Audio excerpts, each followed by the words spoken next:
I first would like to apologize for the title that contains the word transiently. This was the state of the art when the abstract was submitted, and now we collected new data showing that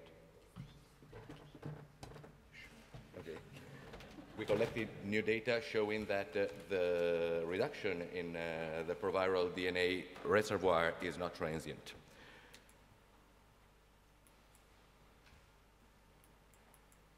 I'm sorry. It doesn't work.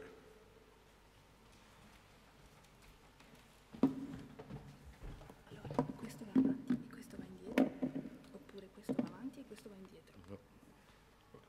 Okay. Perfect. Much better like this. Thus, the topic of my talk will be the description of the effects of a potential anti-reservoir drug in a monkey model for HIV persistence during therapy.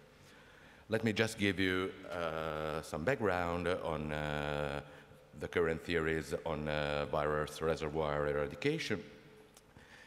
Shock and kill strategies have been postulated, and they consist in the induction of HIV-1 replication in latently infected cells by drugs such as the histone deacetylase inhibitors, prevention of any drug spread by intensified ART, and the elimination of the productively infected cells by either the viral replication itself, which causes cytopathogenicity, or the immune response, or this phenomena can be helped by drugs. We recently identified an oxidative stress modulator that is buthionine sulfoxamine as a potential anti-latency drug. This drug inhibits the synthesis of glutathione, which is one of the main antioxidant defenses in the cell. This drug recruited HDAC inhibitor in sensitive cells into the responding cell population. And however, the difficulty in obtaining viral reactivation in 100% of a cell population and the simultaneous identification of the central memory and transitional memory T cell compartments expanding by low-level proliferation as major HIV-1 reservoir prompted us to test novel strategies able to target this these reservoirs more comprehensively. This is Gar1041. This is another pro-oxidant compound that is more potent than BSO. It is capable of inducing NF-kappa-B nuclear translocation and p24 induction, at least in some cell types, such as the ACH2 cells. Moreover, this drug was capable of down-regulating CD27 in primary cells. This CD27 downregulation attracted our attention because CD27 is a cell surface antigen which is associated with survival. Thus, we thought that a downregulation of CD27 might shorten the half-life of the chronically and latently infected memory T cells. We thus decided to explore the effects of this drug in our monkey model for lentiviral persistence during therapy. Our monkey model is based on the association of raltegravir with two reverse transcriptase inhibitors.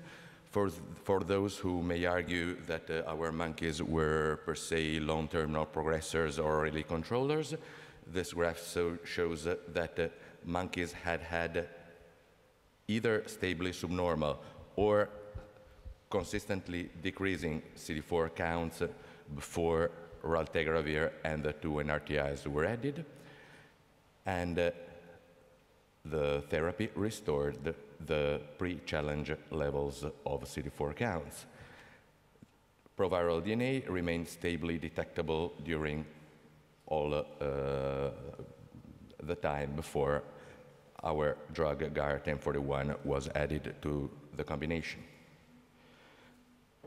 When the drug was added to Gar1041 was added to the combination, we observed in 1 month a decrease in the proviral DNA levels to undetectable levels, and this was accompanied by a decrease in the long-lived central memory T lymphocytes, CD4 lymphocytes, a contemporary increase in the effector memory cells, and whereas CD4 counts remain stable.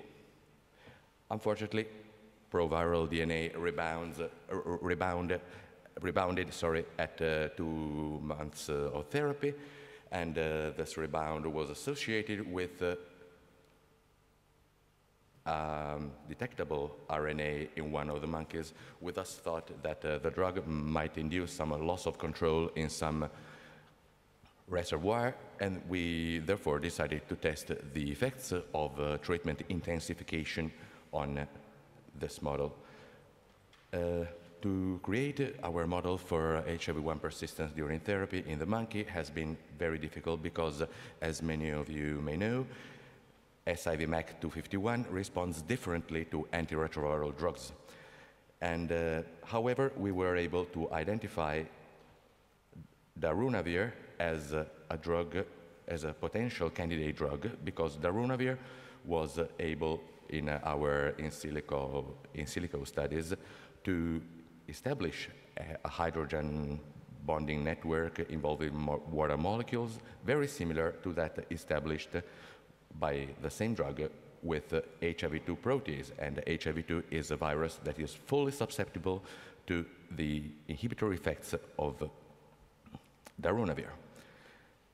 The antiretroviral activity of darunavir on SIV-MAC251 was assessed in CM174 cells, and we obtained an EC50 of 6.6 nanomolar that is totally consistent with the EC50s obtained with HIV-1 and HIV-2. When we added darunavir to the drug combination, we regained control of viral replication in one monkey, and we obtained an increase of the CD4 counts that had been meanwhile consumed. Moreover, intensification of ART in the presence of Gar1041 restored the decreasing trend of proviral DNA, whereas no such trend was observed in control monkeys treated with antiretroviral therapy alone. Pilot studies showed that addition of the histone deacetylase inhibitor SAHA to 2 monkeys treated with intensified antiretroviral therapy resulted in loss of control of the infection and an acceleration of the progression of these monkeys to AIDS. No such effect was observed when SAHA was added to our group of monkeys treated with intensified ART plus Gar1041, and we concluded that Gar1041 decreases a reservoir that is reactivatable by SAHA. When we suspended the therapy, Gar1041 was able to delay the reappearance of viremia as compared to monkeys treated with intensified ART alone.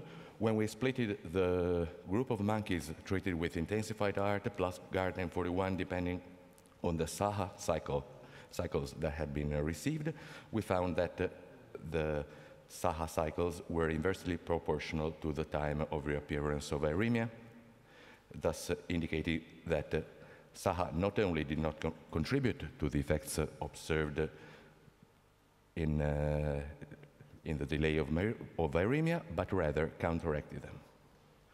Now, when viremia reappeared, a fierce battle started again between the virus and the immune system, but this time the immune system seemed to be able to gain a sort of control of the infection. This is shown by the viral set points that we obtained after therapy suspension that were significantly lower than the levels of viremia that we had before starting ART.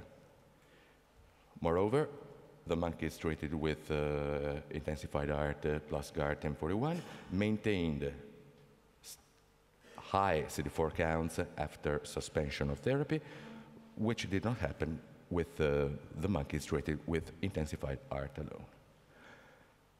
I understand that there is a lot more work to do, and this data can be subjected to different interpretation. I will be happy to receive suggestions about the different interpretation.